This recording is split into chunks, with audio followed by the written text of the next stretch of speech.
Good afternoon. It's 1 o'clock, and our first committee meeting of the day is the Planning and Economic Development Committee. Those committee members are Fusco, Kamer, Connor, Boyes, and Hannah. We do have all committee members present, and Councilman Kamer will be chairing today at the request of Councilman Fusco. Whenever you're ready, Mr. Chair. Thank you, Sarah. Yes, I'd like to move forward and call the Planning Committee to order, please. All members are present, and we do have minutes to approve, please. So moved. All in favor of the minutes, say aye. Aye. Anybody opposed? All right, well, thank you. We do have several pieces up for a public hearing today, and then also after we're done with that, we'll get a updates on the topic of the Firestone Plant 1 building. So moving forward, everybody that is here for the public hearing, I'll turn it over to our clerk of council so she can swear you in. Anybody that wants to testify during any of these public hearings today. Sarah? Sure, if you're here to testify for a public hearing, could you please stand and raise your right hand? Do you swear or affirm that the testimony you give will be the truth? If so, please say, I do. I do. Thank you. All right, thank you, Sarah. If you don't mind, if you're okay with reading in the first piece, please, I appreciate it. The first item up for public hearing today is an ordinance approving the Commerce Park Drive redevelopment plan. All right, thank you. Good afternoon, Planning Committee members. The proposed Commerce Park Drive redevelopment area is located just north of the intersection of Home Avenue and Evans Avenue. The redevelopment area consists of 6 parcels occupying approximately 8.5 acres of land. The proposed redevelopment area contains 3 commercial buildings, adjacent parking areas, and vacant lots along Commerce Park Drive. In August 2024, Ajinomoto Health and Nutrition purchased the existing warehouse located at 929 Home Avenue. The owners are planning to construct an addition to the existing structure at this location, and the same owners also own a parking lot and adjacent vacant lots across the street on Commerce Park Drive.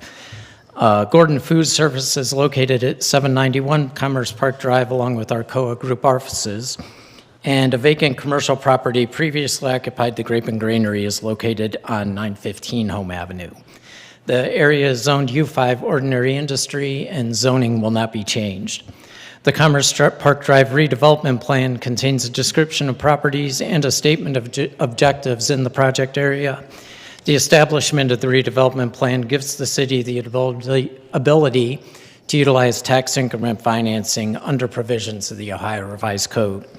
It is in the interest of the city of Akron to provide opportunities for businesses to create jobs and for the residents of the city.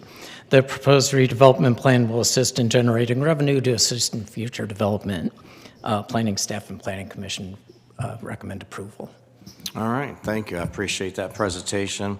What we'll do now is we'll ask if there's anybody that is speaking in favor of this for this public hearing, and then after that we'll go and see if anyone wants to speak against. And if you don't mind, please state your name for the record. I appreciate that.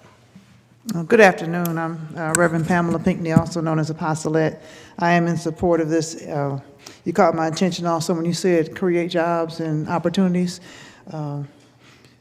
Within the creation of the opportunities and the jobs, would you please make it clear publicly that there will not be hindrances on people who have a past, such as when we do these development corporations and you do these businesses, people are eliminated in jobs and careers because they have a past.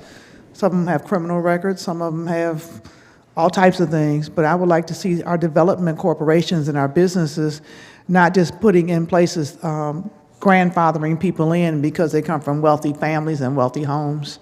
I would like to see these businesses and these entities incorporate people to give them chances to start over again and train even some of these college and high school students to prepare for the businesses that you're putting in this entity. Thank you. Thank you. I appreciate that opportunity. Anyone else would like to speak in favor or against this piece of legislation?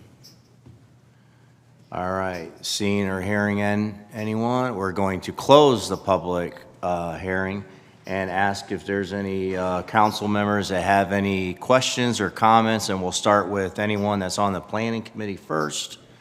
No one? Okay. I do see Councilman Lombardo, please.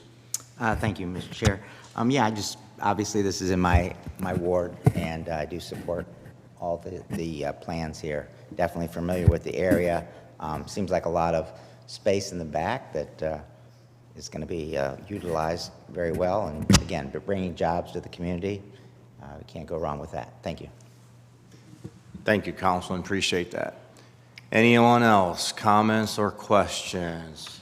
All right, I don't see anything. What we'll do is we're not going to take a vote, and we'll repeat this process at 5 p.m. this evening, and then we'll move forward with a potential vote. All right, with that, next piece, Sarah, please. The second item up for public hearing today is an ordinance authorizing a conditional use to establish a group home at 799 Stadelman Avenue. All right, thank you. Mike? Yes, thank you, Mr. Chairman, committee members. Harmony House, Inc. is requesting permission to establish a group home for up to 6 individuals. Because the zoning code only permits up to 5 unrelated individuals in a single-family home, this conditional use is necessary. Harmony House purchased the 3-story dwelling in July of 2025. The dwelling, built in 1920, contains 2 bathrooms and 6 bedrooms. The dwelling will house up to 5 adult individuals, typically male, aged from 18 to 24. The 6th adult would be a live-in resident advisor. One objective, the petitioner has stated that the potential residents of 799 Stadelman Avenue will be those who have successfully completed Harmony House programs but are still struggling to pay fair market rent. Harmony House, an active nonprofit partner in the Summit County Continuum of Care, operates several housing sites across Akron. The single-family house on Stadelman will allow Harmony House to continue their core mission of providing safe, stable housing for young adults in the Akron community who are homeless or at risk of homelessness without negatively impacting this neighborhood. The planning staff is of the opinion that adding 1 extra individual to the single-family home will not be intrusive to the surrounding neighborhood, and planning staff and planning commission recommend approval subject to the conditions. Thank you. All right, thank you, Mike. We'll move forward and open up the public hearing. Is there anyone that would like to speak in favor or against this item? Please step up to the podium. Please state your name for the record and your address if you're willing to. Hello, my name is Carla McDay, and my address is 784 Week Street in Akron, Ohio. Thank you for the opportunity to come and speak again. I was here last time you had the planning session, and here's what I'd like to say today. I'd like to open with a proverb, because I typically do. I think they are just so enlightening. And the one I have for you today is, when the music changes, so must the dance. When the music changes, so must the dance.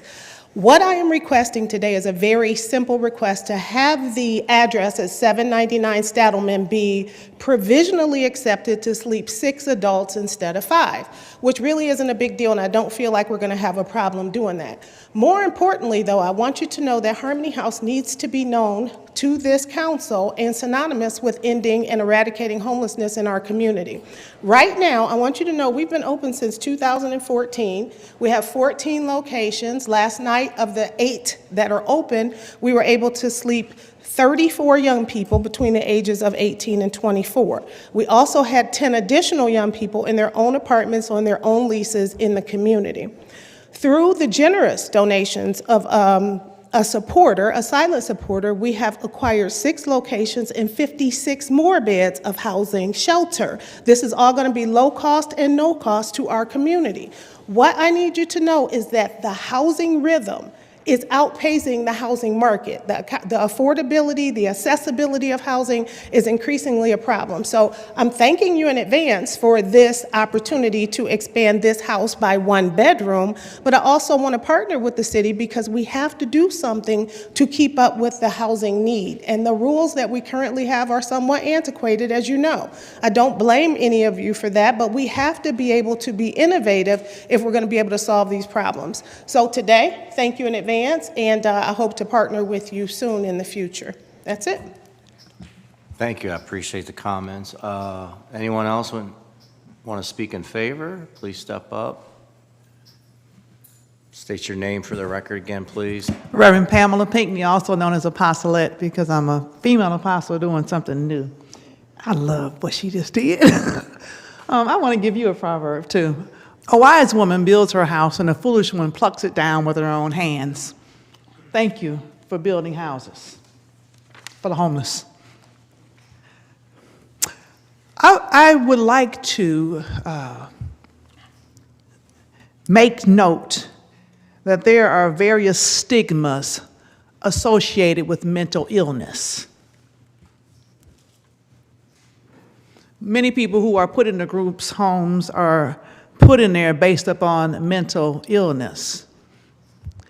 I would like to know Harmony House, pink represents harmony biblically, and I would like to know from the council, will this be permanent housing in this group home? Because I noticed in some other places where I have lived, people are put into group homes, given a pack of cigarettes and maybe a bus ticket, the money's taken from them, and there's nothing that prepares them to live again.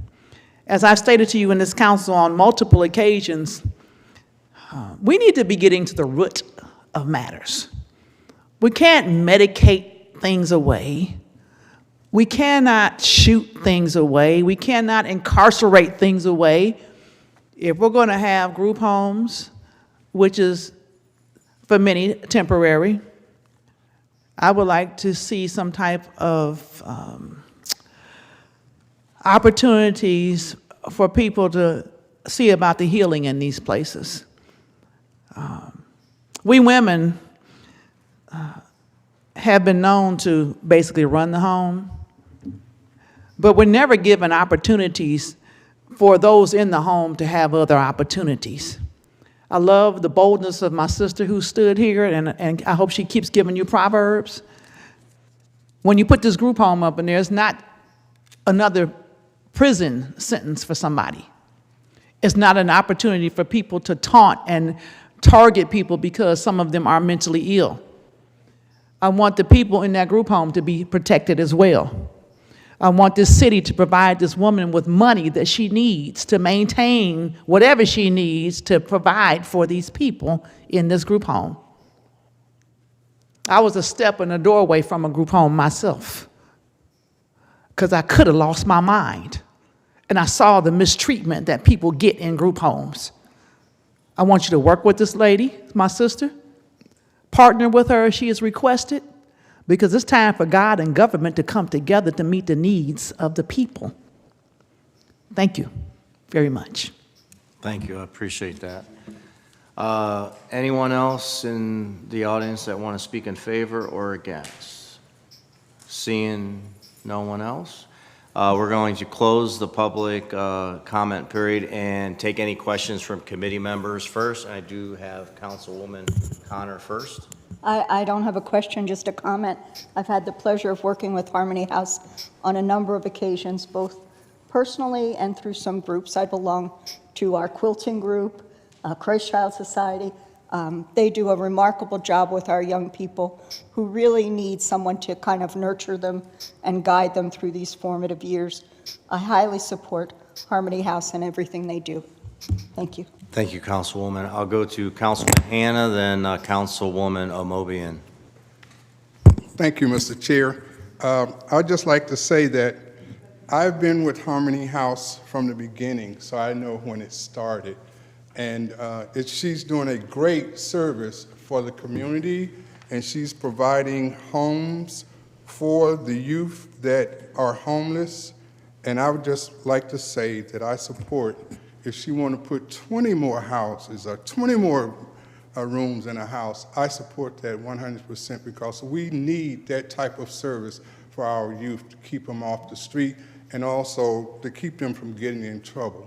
Thank you so much. Thank you, Councilman. Appreciate that. Councilwoman Omobian, please. Thank you, Mr. Chair. I don't think I need to say very much. I think the operator has said it all. and she spoke so eloquently, and she is correct. The rules that govern these houses are outdated, but they are subject to state law, not local. And strongly support what she's doing, and I hear so many positive things about the work she's doing in the community and all of her fundraising events she has every year. I think they are sold out. So she has a lot of community support. So I thank her for the work she's doing and certainly support it. And if my name could be added somewhere, I would love to add my name to the legislation. Thank you. Thank you, Councilwoman. Any other questions or comments? All right, we'll repeat this process at 5 p.m.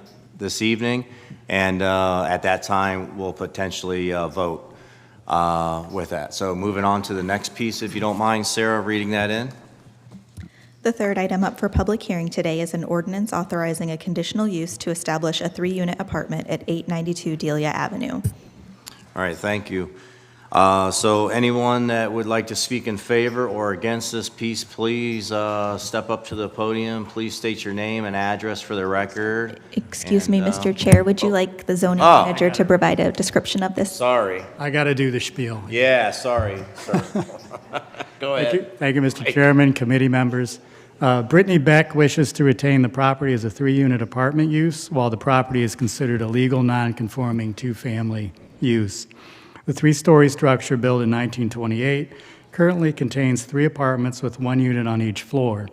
The petitioner purchased the property in February of '23 under the impression that it had always been a legal non-conforming 3-unit dwelling and updated the interior of the structure. The dwelling is a stacked bungalow with front porches with access to the units from 2 doors set on the front facade. Renovations that have recently been made to each unit include new windows, floors, counters, cabinets, and updated plumbing and electrical. A new roof and gutters are also installed, and all 3 units have a separate electrical panel and hot water tank. The property contains 5 parking spaces in the rear yard, which exceeds code requirements. Petitioner has made renovations and invested significant resources to rehabilitate the property.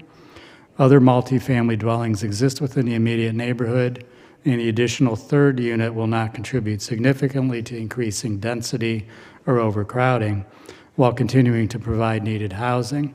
However, the Housing Division Manager has indicated that the 3rd floor ceiling height is an issue for the 3rd unit to be in compliance with the housing code.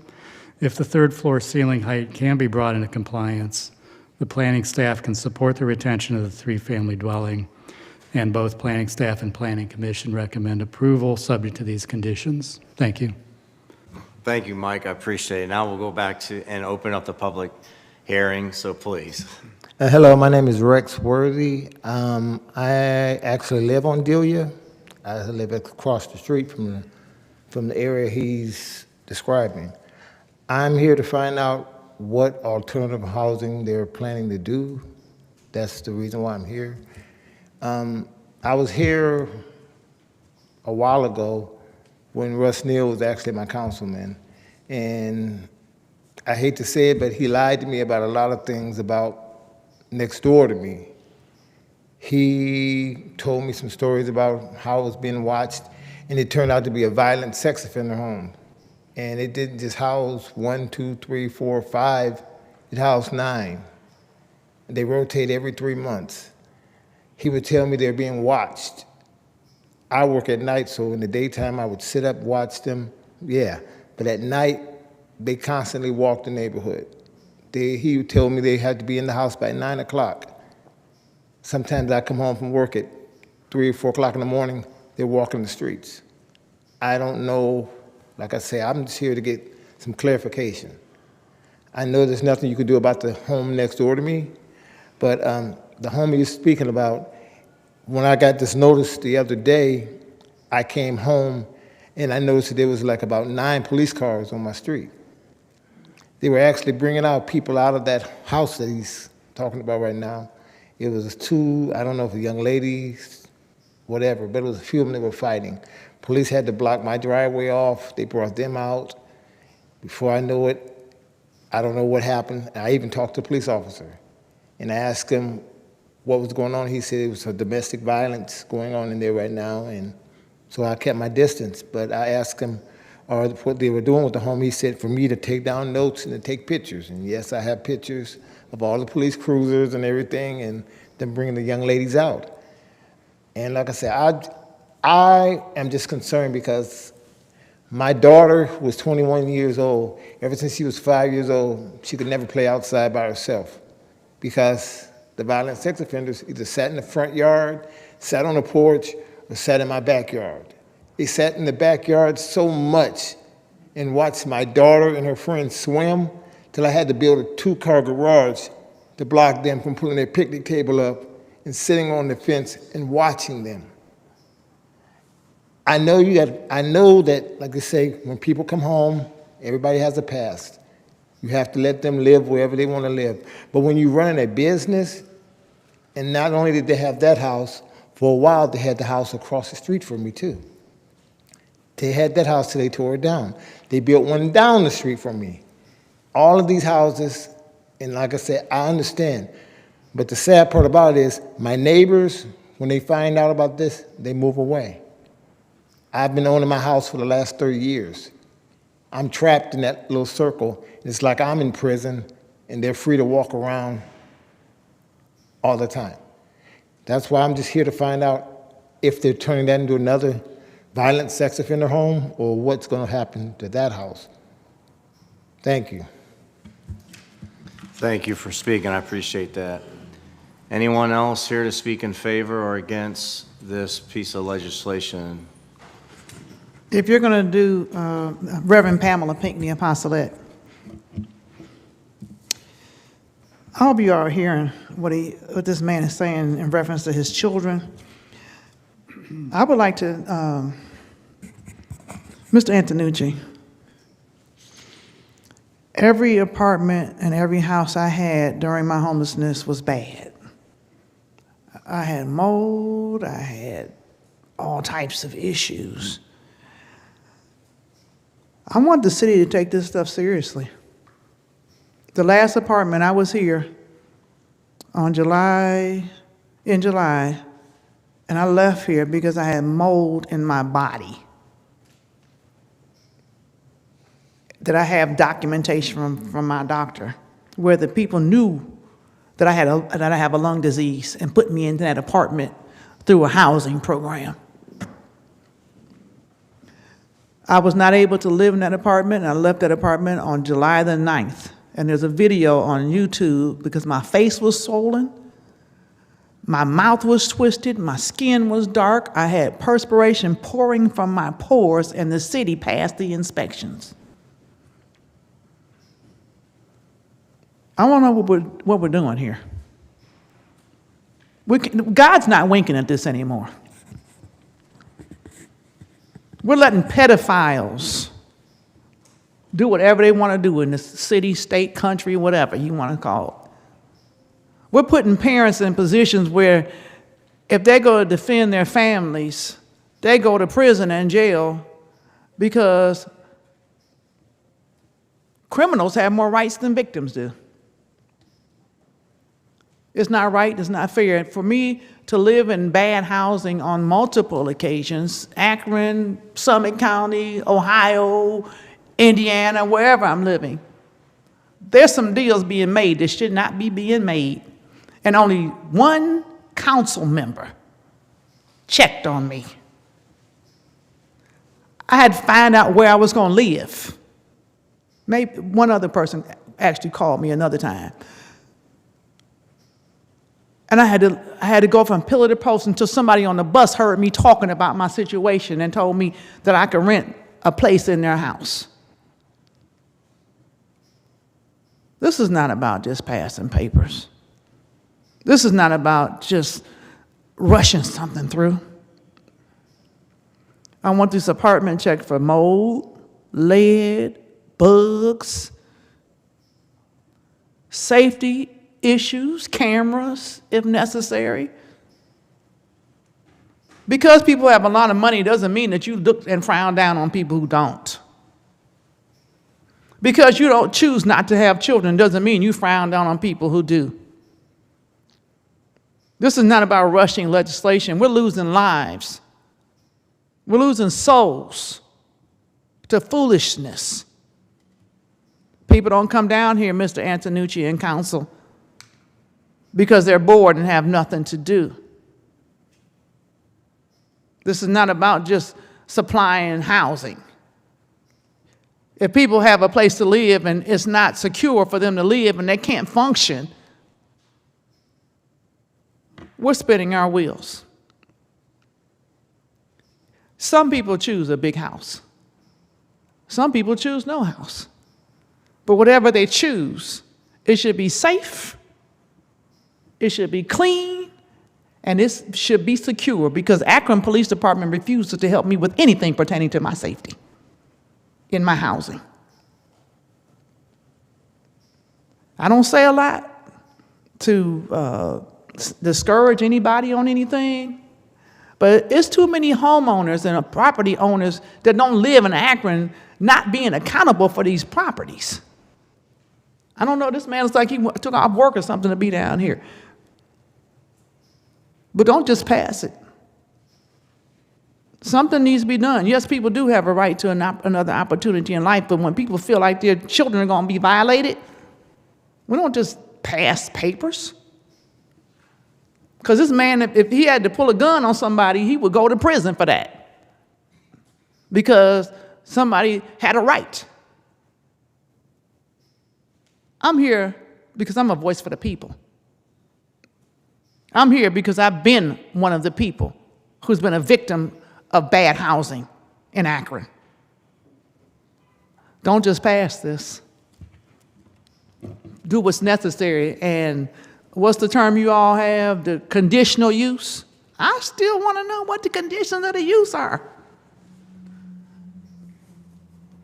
Because police shouldn't have to be coming to black neighborhoods all the time.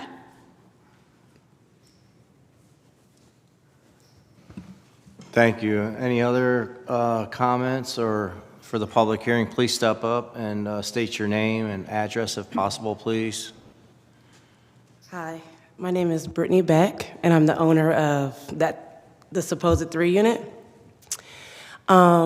There's no individuals or violent individuals in that 3-family. It's my brother-in-law lives on the first floor, or on the 3rd floor. It's just him.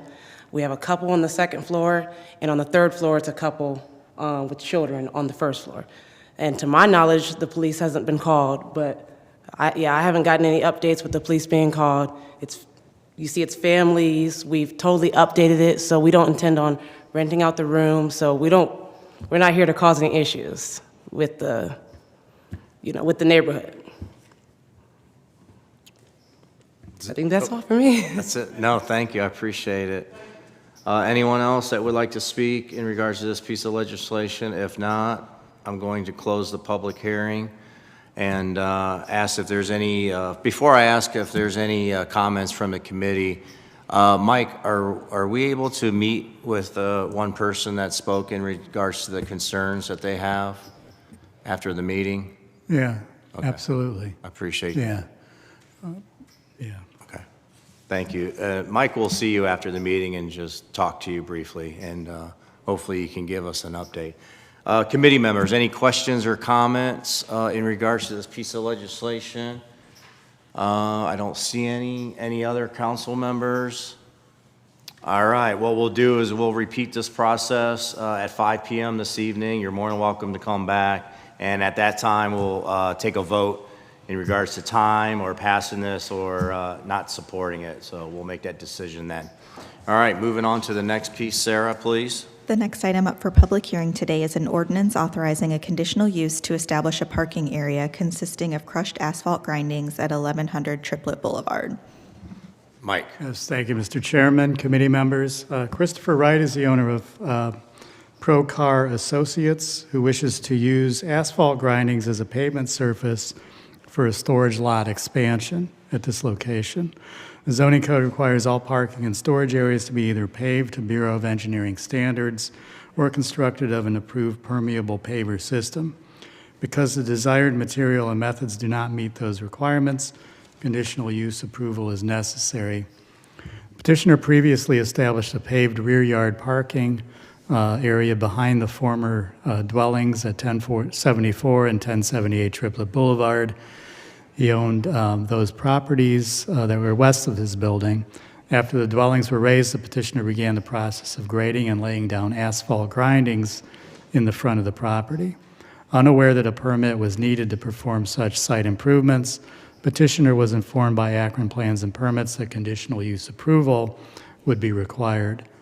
The petitioner intends to install the asphalt grindings on the bulk of the remaining unpaved portions of the lot to within 10 feet of the sidewalk along Triplet Boulevard.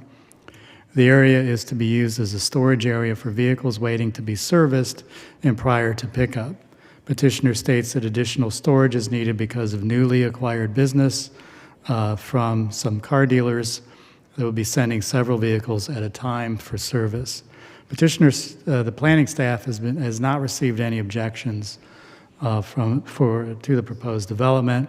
City engineer has indicated that while hard surface lots provide a durable surface, they do put a strain on the city's storm sewer system, and that permeable surfaces in many ways can be environmentally sound. Because the lot is fairly level, washout of the material should not be an issue. Further, because the surface will be used primarily for static storage of vehicles, dust production should be minimal.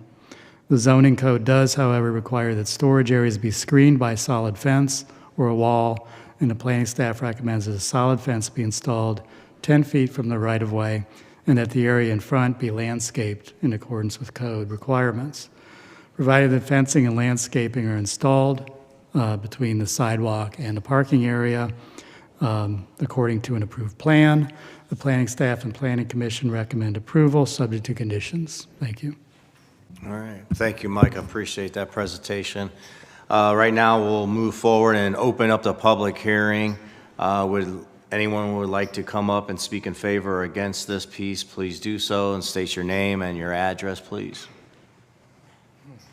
Yes, thank you everybody for your time. My name's Chris Wright with Procar Associates in Akron. I have to apologize for my misunderstanding of the process when we started to clear the lots out. Working with the city, I already got, the house is torn down over time, okay? So now we just have empty land.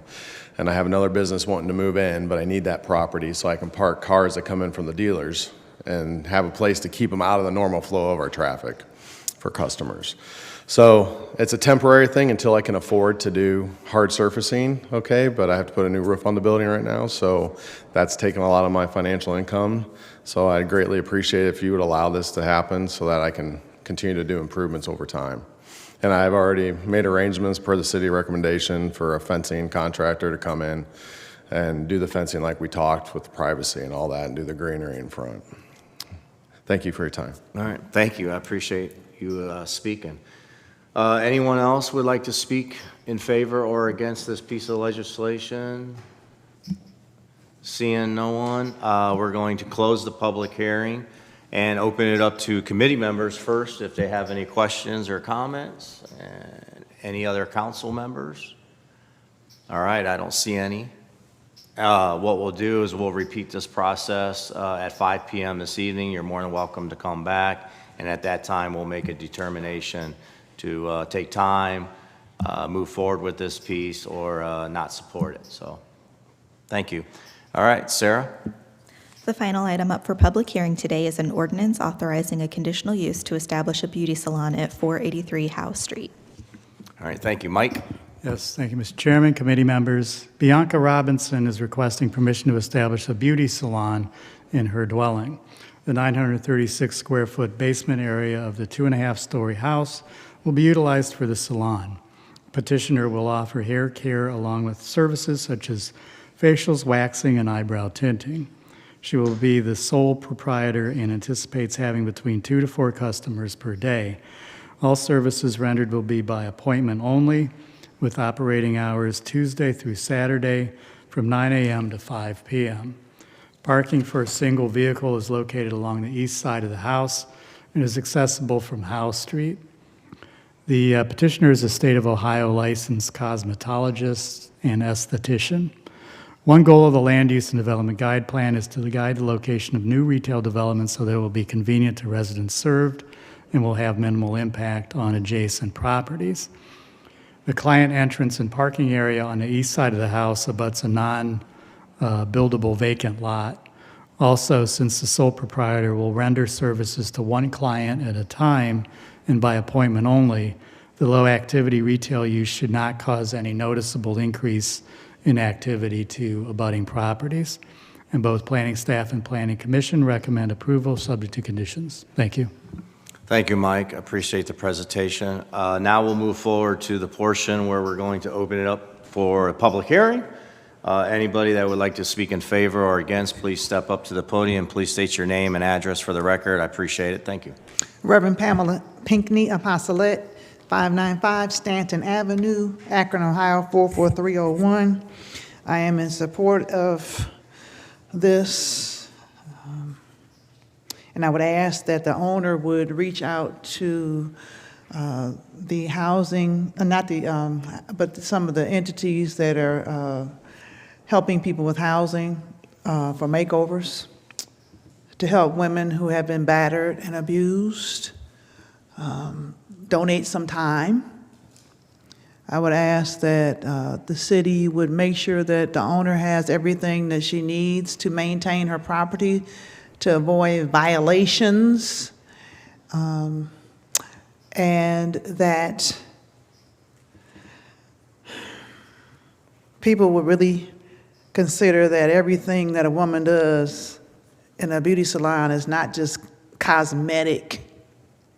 And I would like to see that some type of allocations would be granted to this woman in this beauty salon to work with the courts to help women and children who are coming out of domestic violence, who may need cosmetic work done, that this woman who is a licensed cosmetologist is in place to do, that can help them with the necessary makeovers and work with the necessary emotional people, the mental health people and others, to build up the person's physical appearance while we as the church and the mental health community work on the other components. I ask that other beauty salons don't begin competing against her, but they would join forces and work with the city on rebuilding women and children who have been through situations and circumstances. And I thank you for your time. And I do hope that this does pass and she does have everything she needs to meet the needs of women and children in the community. Thank you. Thank you for taking the opportunity to speak. Anyone else would like to speak in favor or against this? Please step up and state your name and address for the record. Thank you. Hi, I'm Bianca Robinson at 483 Howell Street. I'm the owner of my house, and I'm really thankful. I definitely plan to help the community as much as that I can, hopefully working with people like organizations and nonprofits. Thank you. Thank you for speaking. I appreciate it. Anyone else would like to speak in favor or against this item? Please step up. If not, we will close the public hearing and move on to if there's any questions or comments from committee members first, and if not, any other council members with us today. I do see Councilwoman Omobian. Thank you, Mr. Chair. I know in the past that we've had some people come forth to request this and they've been denied. I know that we are making a number of changes, and I am glad to see us attempting to do this. It allows some of these vendors to come out of the dark and do a legitimate business. And I appreciate this, especially when you realize that they have the resources available to provide this service in the community. So thank you very much, Ms. Dananucci. Thank you, Councilwoman. Any other questions or comments from anyone with us today? All right, seeing none, what we'll do is we're not going to vote on this afternoon. We'll repeat the process at 5 p.m. this evening, and at that time, we'll determine to take time, pass it, or not approve it. So yeah, that is it from our agenda for the public hearings. We will move forward with a presentation and update, in regards to the Firestone Plant 1 building. So whoever's involved with that, please step up and speak with us. I appreciate it. Good afternoon, Councilman, members of the Commission and Council. So as I imagine you're aware, we released an RFP for the building, as we discussed last time we were here to talk about this item, and we provided access to the building for a few developers. That the response to that RFP is due a week from today. And so we're waiting to hear what sorts of proposals we are going to be reviewing, but we haven't gotten very much in the way of details about what's being contemplated. There are a couple entities that are looking at the property and thinking about providing a response. That process is, unfolding, and we'll begin evaluating those next week, apparently, depending on what kind of responses we get. Additionally, the abatement contractor has begun environmental remediation activities starting at the rear of the building, the westmost portion of the building, to remove asbestos and some of those interior contaminants, which has to happen whether it's demolished or redeveloped, either way. They've also put up some security fencing. So that process is underway. And again, that would happen regardless of which path we move forward on. I don't know that there's any other substantial items to share other than we're still waiting to hear, what sort of responses we get to the RFP. All right, thank you. I appreciate that. Any questions or comments from any committee members first? Councilwoman Connor, please. You mentioned a couple people were interested or seem to be interested. What's their time frame on getting back to you? Well, the deadline was for responses is the 27th, so next week. So if they get back to you the 27th and say there's some more questions. There would undoubtedly will be, right? So that's why we've allowed That some will time for some extend- back and forth. Yep. That will extend that conversation. Yeah, so that we can make sure we have adequate time to review, request additional information. Okay, just wanted to be clear. Thank you, Councilwoman. Appreciate that. Any other questions or comments? Councilwoman Omobian, please. I'm just curious, Mr. Julian, are there resources available to remove the asbestos? Because you said it has to be removed either way, whether you demolish it or someone has a plan to utilize it. So the abatement of the asbestos was part of the demolition activities that was funded through the state grant or to be funded through the state grant. And so, if we get to the point where we're not going to proceed with demolition, we'll have to readjust the budget to that grant. I think we'll, we're contemplating either demolishing the whole building or 75% of it. And so this portion of the grant that was allocated for asbestos abatement, is still there. So that's where that would be coming from with a match from the city.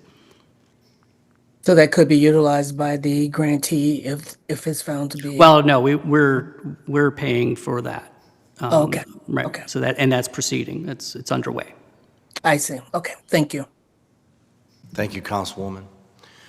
I'm going to ask this. I wanted to look at it again today, but then I got so kind of overwhelmed and busy. But I read an article over the weekend, and I just want to make sure I understand, or maybe I read it wrong, but it said something about the $5 million. If a contractor was interested, they don't have to pay $5 million. That's like putting up like a bond or something, or are we trying to sell this building for $5 million?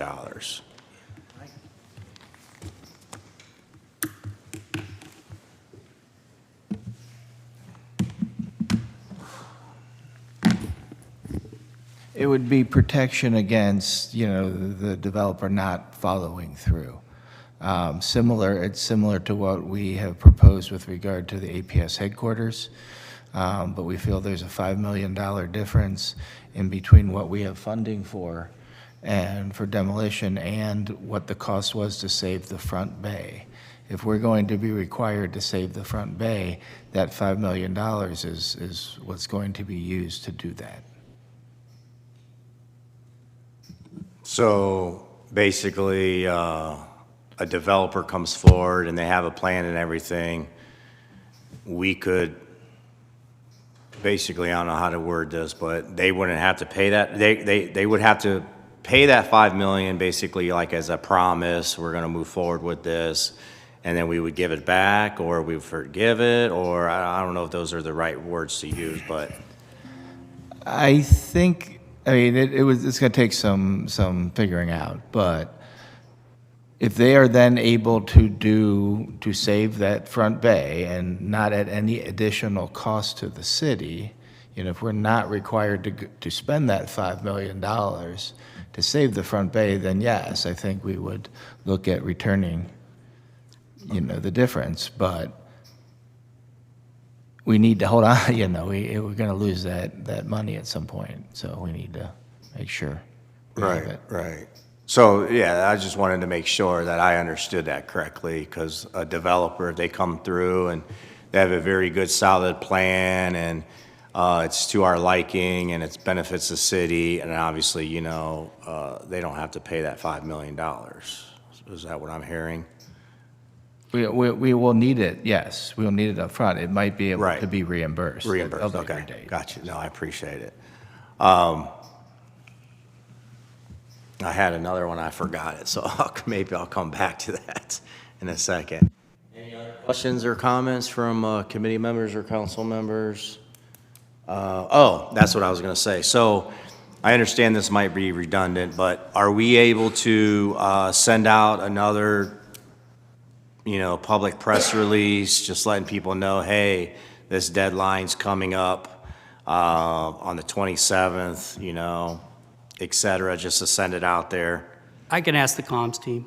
Okay, I appreciate it. I just want to make sure we, exhaust all our avenues, and I understand, you've already put out the request, and there was a press release and everything like that, and I appreciate that, and there's been a few articles, and I really appreciate, the folks that do the articles and the news outlets to continue to keep this out there, just in case there is a developer, but I would appreciate it. I'm sure all of council, I don't want to speak for all of them, but we would appreciate it, so.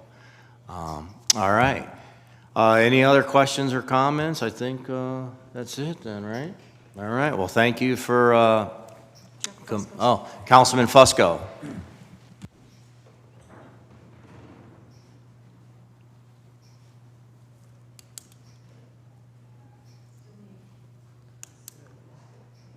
Thank you, Chairman. Wanted us to discuss moving forward on the vape, at minimum, the distance requirements. I don't know if we're ready or not on the piece with regards to the licensing, but at least on the distance requirements, they seem to be growing right now. Planning's good and council's good. I'd like to recommend that we move forward, at least again on the zoning piece. All right, thank you. I appreciate that. What I'll do is, do you have anything to add to that, Kyle, or anything before I don't believe we do. I haven't heard any comments from either members of council or the public at large. We have the two pieces of legislation that were read in. The one went through the hearing. Of course, it was the zoning piece, and then the licensing component. So, if there are questions, I'm happy to do my best to answer them, but I haven't heard any. Okay, I appreciate that. Real quick, any committee members or council members have any questions in regards to that piece of legislation? If not, I do. Councilman McKittrick, please. Thank you, Mr. Chair. No, I think this is something that it's at a point now where they keep popping up. that we need to move forward with this because it's happening throughout the entire city. But I just think that with so many uncertainties with some of these businesses coming in, as soon as we can pass this and move along, we can start to get them under control. Thank you. No, thank you, Councilman. Appreciate that. All right, before I move forward, anyone else? Okay, I believe, Sarah, this has been on the agenda for a little while, so no suspension of the rules? I was or- just going to ask, so there are two pieces of legislation on the agenda pertaining to this. One was read in at our last meeting on the 6th, and that is the update to Chapter 111. And you'll see that on your agenda under number 6. And then number 13 is the one that has been on our agenda since July, and that one's amending or supplementing Title 15. All right, I'll defer to Councilman Fusco, if you can just clarify for us, please. I'd like to request that we suspend the rules with a favorable report on item number 6. So Sure, would you like me to read in the full piece? Yeah, just so read that everyone's- in before we actually vote. Sure. Again, this is item number 6 on the regular agenda, and it's an ordinance amending Title 11 Business Regulations, Chapter 111, Regulations Governing Specific Businesses of the Codified Ordinances of the City of Akron to add Article 39, Smoke Shops, Section 111.640, Smoke Shop Licenses, and Section 111.641, Penalty, and declaring an emergency. All right, thank you, Sarah. So we do have a motion for suspension of the rules from Councilman Fusco. Can I get a second? All in favor, say aye. Aye. Anybody opposed? All right, we'll proceed with that this evening and pass that. Now, before we adjourn, anything else?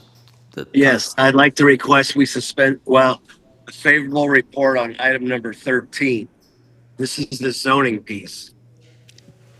Okay, so read that in before Sure. I ask for a second. Sure, this is item number 13 on the regular agenda, and it's an ordinance amending or supplementing Title 15 Land Usage, Chapter 153 Zoning Code, Article 1 General Provisions, Section 153.140 Definitions, Article 3 Classification of Uses, and Article 5 Accessory Uses in Residence Districts by adding definitions and development requirements on smoke shops, and Article 14 Conditional Uses, Section 153.464 Uses Permitted as Conditional Uses by eliminating vape shops and declaring an emergency. All right, thank you. So we do have a motion. Can I get a second on that? Second.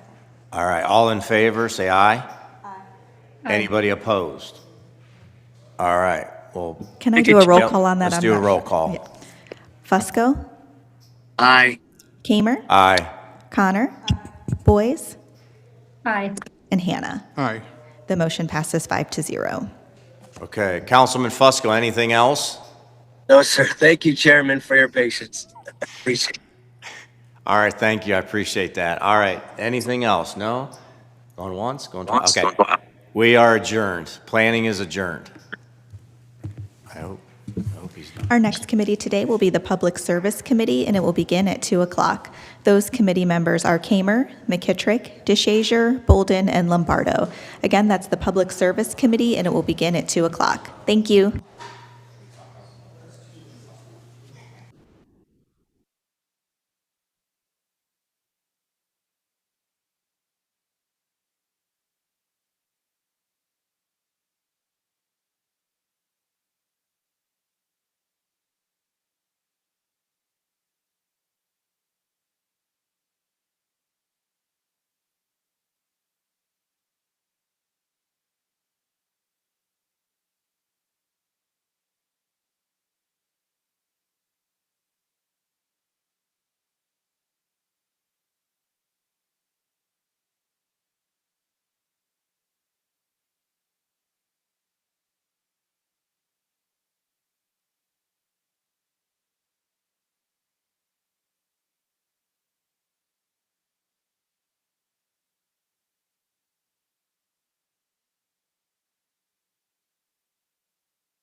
Okay, it's 2 o'clock, and our next committee meeting of the day is the Public Service Committee. Those committee members are Kamer, McKittrick, DeShazer, Bolden, and Lombardo.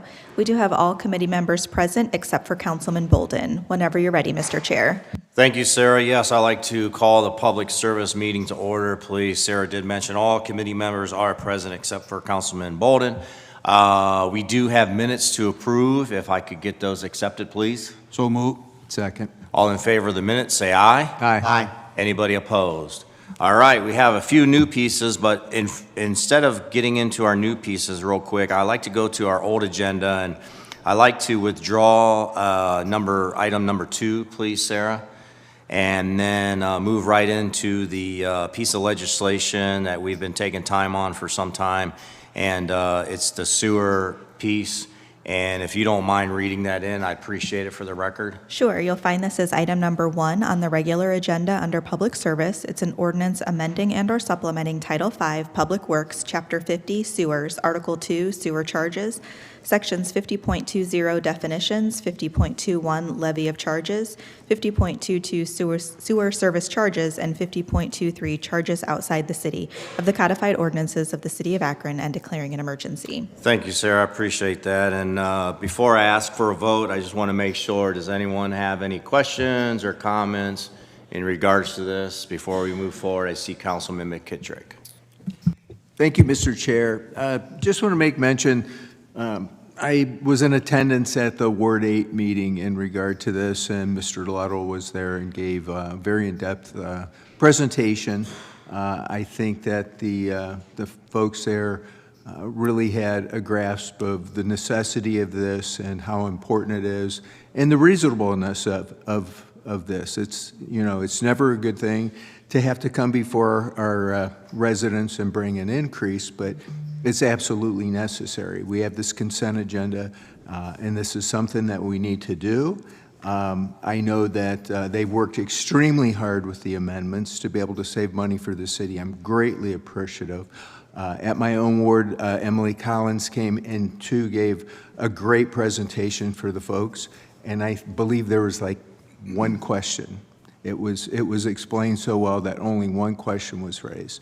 After the meeting, I had several people say that there were things they didn't know that they found out at that presentation, and I think this is something that needs to move forward, and I do support it. Thank you. Thank you, Councilman. Appreciate that. Councilman DeShazer. I'd like to buttress some of the comments that Councilman McKittrick said over at the Ward 1 meeting too. We appreciate you coming and explaining to citizens, because I think they got a better grasp of what the real need was and what the urgencies of being able to handle this now. They understand the concept of pay me now or pay me later, and later is exponentially more. So we, based on what we have and the feedback that we've gotten, we are ready to move forward with it. All right, thank you, Councilman. Anyone else? All right, with that, we don't need to suspend the rules. We just need a motion to pass this. So anyone want to make that? I'll make that. Second. All right, all in favor of passing this, say aye. Aye. Anybody opposed? All right, well, thank you. We'll present that this evening. Moving on to our, Sarah, will you do a roll call just for that? Sure. Kamer, Aye. McKittrick, Aye. DeShazer, Aye. and Lombardo. Aye. The motion passes 4-0. Thank you. All right, moving on to the new piece of legislation, ordinance authorizing the Director of Public Service or his designee to enter into a contract or contracts without the formality of publicly advertising for bids with the Ohio Erie Canal Coalition for Landscape Maintenance Services at Lock 3 for the 2025 season and declare an emergency. Chris. Thank you, Mr. Chairman, members of committee. Down at Lock 3, obviously the $17 million investment we put into Lock 3, there is a lot of plant material, a lot of things that go on down there. And Ohio and Erie Canal partnered with us and helped us manage this whole project. So going into this year, We were unsure what the costs were going to be. So the landscaping company that was the subcontractor to the prime, we went to them, or Ohio and Erie Canal went to them and asked for a proposal. And, it was $150,000 for this year. Now, what does that include? That includes to maintain all the established plant material. That included trimming and pruning over 100 trees, 35,000 shrubs, perennials, grasses, fertilizer, weed control, weeding, and some of the turf areas. There's over 3 acres of plant beds in that. So what we want to do eventually is take over the maintenance of all this, but we really wanted to get a good grasp on a good maintenance program. So they are even emptying and cleaning trash after every event, which obviously we have quite a few events down there last year. So Ohio and Erie Canal, through their fundraising efforts, agreed, let's split it this year. So this will allow us to pay them, to pay the contractor, and moving forward, we look to take over this maintenance, but we had to establish something on, is this going to take 1 extra person, 2 extra people next year to our budget to do it? So that's why we entered into this contract. We wanted that first year of establishment to really give it good footing of sustainable down the road. So that's why we entered into this agreement. This legislation will allow us to pay for 50% of that contract. All right, thank you, Chris. Any questions or comments for Mr. Ludlow from committee members first? Any other council members with us today? Oh, Councilman McKittrick, yes. Thank you, Mr. Chair. No, I think that after watching attendance this year, and it was just absolutely tremendous, and it's so beautiful down there. I've heard so many comments from residents and people from outside the city to come in to enjoy that. I think this is just a further great investment and a great way to achieve taking this over ourselves. So thank you for doing this. Thank you. Thank you, Councilman. Appreciate that. What's the dollar amount, our fair share? Ours is $75,000, so it's 50%. All right, thank you. All right, I don't see anyone else. Councilwoman Omobian. Thank you, Mr. Chair. As the former councilman said, this past summer has just been a wonderful experience down there. I know when I've attended, it is just beautiful. I'm just wondering, do we have resources from those events that we can use to help toward this expense? Well, we'll build it into the operating budget for 2026, ma'am. Okay. Thank you very much. You're welcome. Thank you, Councilwoman. All right, seeing no one else. Chris, is consent okay? Yes, sir. Okay, committee? Motion for consent. Second. All in favor of consent, say aye. Aye. Anybody opposed? All right, thank you, I appreciate that. Moving on to the next piece, ordinance authorizing the Director of Public Service or his designee to enter into a contract or contracts without the formality of publicly advertising for bids with Core and Main LP for the purchase and parts and equipment necessary to repair a 36-inch and a 48-inch water distribution pipe and declare an emergency. Chris. Thank you, Mr. Chairman, members of committee. Yes, we have a certain portion of our water system is 48-inch and 36-inch PCCP pipe, which is pre-stressed concrete cylinder pipe. This pipe, a lot of it that was constructed in the early 70s, there was significant problems with it where the steel bands had actually gone to the point where they started popping, and we've seen some very large water main breaks. I think Councilman DeShazer probably remembers about 8 years ago on North Street, pretty much blew up the road, and we almost lost a building. People got flooded. We actually called in the dive team that night. It was kind of a disaster. So that pipe, we went ahead and did a lining project a few years back. But when these things break, it causes a severe disruption, and these parts are not easily available. So I'm not saying in the future we're going to fix every one of these that break. Sometimes when they're deep, we have to call in a contractor for help, or we do it ourselves. The problem is the pipe and these repair parts are not that available. So we went out and got some prices. Core and Main was the lowest, and they were able to secure the materials we need. So this legislation will go out and let us go to Core and Main and buy these repair parts, have them on the shelf in the event we would have a water main break. All right, thank you, Chris. Committee members, any questions or comments for Mr. Luddle? Anyone else with us today? All right, consent okay, Chris? Yes, sir. Okay, committee? Move for consent. Second. All in favor of consent, say aye. Aye. Anybody opposed? All right, thank you. We'll put that on the consent agenda. Moving forward, ordinance authorizing the Director of Public Service or his designee to enter into a contract or contracts without the formality of publicly advertising for bids with Rexel USA, Inc., to upgrade water distribution pipes and declare an emergency. Chris. Thank you, Mr. Chairman, members of the committee. Yes, Rexel USA, they support all our material in our pump stations. And what we have found is our HMIs, which are our touchscreens, have gone beyond their useful life. So this legislation will be able to purchase those replacement screens and other critical material to support our SCADA system.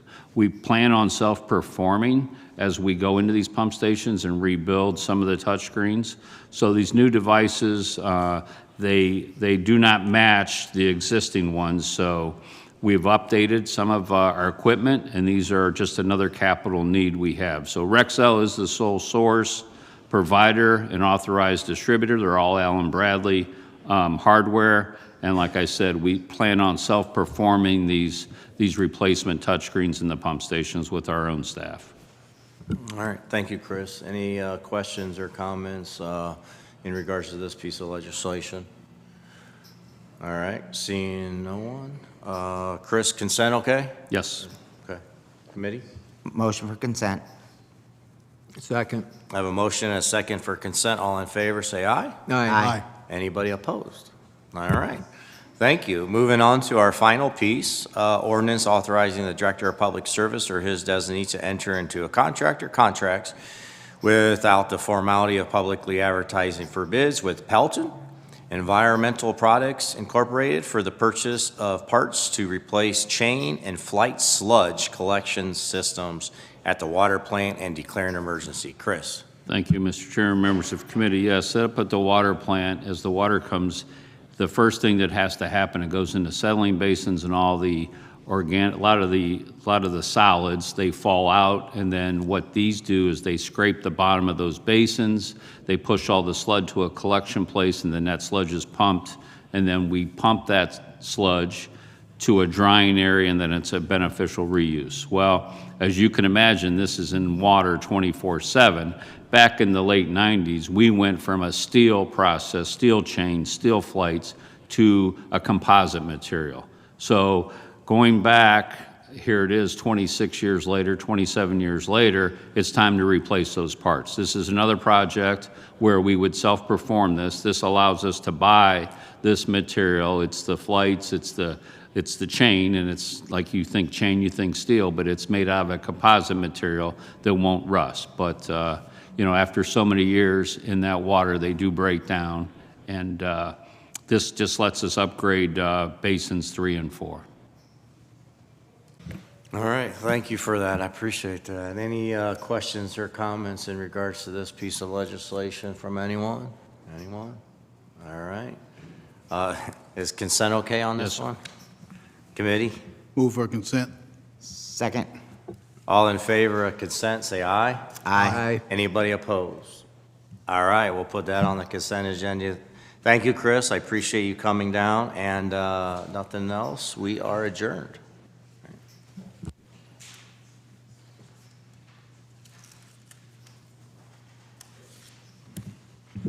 Our next committee of the day is the Public Safety Committee. Those committee members are McKittrick, Kamer, Lombardo, Hanna, and Davis. We do have all members present. Councilwoman Davis is joining us online. If we can have just a moment, we'll get started. Thank you.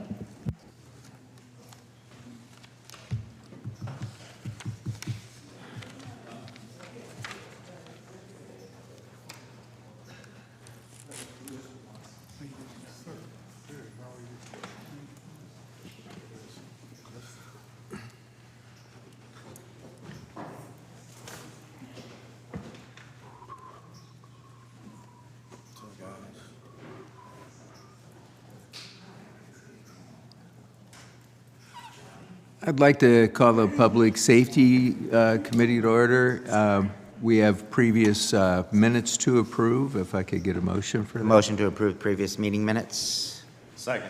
You have a motion and a second. All in favor? Aye. Any opposed? Okay, we have an old piece on the agenda that we will continue time for, and we have a new piece to come before us today. The new piece is an ordinance authorizing the mayor or his designee to enter into a contract or contracts without the formality of publicly advertising for bids with Leads Online LLC for software service support, law enforcement, and declaring an emergency. Captain? Thank you, Mr. Chairman, members of the board. We are looking for a 3-year extension of the contract for approximately $111,000. It is, again, a 3 years contract, 25 to 27, and you're looking to be approximately $36,000 a year. I will introduce you to Lieutenant Wood. He will explain the necessity of this. Hey, hello, everybody. Good to see you all. So Leads Online is a service that's offered, and what happens is the pawn shops and other fence-type things, scrap yards, those type of things, they collect lots of material. Some of those things are serial numbered, and they enter that material into Leads Online, and it generates the alerts. It creates a database that allows us to search for those things. Give you an example. Just this week, we got a hit from a burglary on Berwyn Street from 2003. Somebody finally pawned a shotgun that was stolen in a burglary in 2003. So it gives us a place to maybe recover that item, bring it back to the owner, and hopefully get it back to them and return it. In that particular situation, the owner no longer wanted it. So we were able to take that and contact the pawn shop and say, just so you know, this is a stolen item and it's no longer wanted by the owner, but can we generate a lead off of that, meaning who sold it to you, where can we get that to in order to investigate further and try to trace some of that stolen property. That's really what the service does for us. Okay, thanks for that information. So I just want to make clarification here. This is not Leads that is the lead system to, this is actually a private entity, or is this? It's a different gateway into the similar gateway? system, yeah. Okay. Because it's utilized by private businesses in order to enter that stuff. Yeah, because Lee's was always very restrictive and still is as far as that. So I get the idea of it. We have any questions from any committee members? Any other council members have any questions or comments? Okay, what's your preference on this as far as time-wise? We need to get this pretty soon, sir, so suspension. Okay. Could I get a motion for suspension of the rules with a favorable report? Yeah, I'll make that motion to suspend the rules. A second. We have a motion and a second for suspension of the rules with a favorable report. All in favor, aye? Aye. Any opposed? Okay. All right, well, we'll get that before council tonight. Thanks so much for your time, and we have nothing further to come before public safety. We will be adjourned. Thank you. Our next committee meeting today will be the Budget and Finance Committee, and it will begin at 3 o'clock. Those committee members are Lombardo, Amobian, Fusco, Boyes, and Bolden. Again, that's the Budget and Finance Committee, and it will begin at 3 o'clock. Thank you.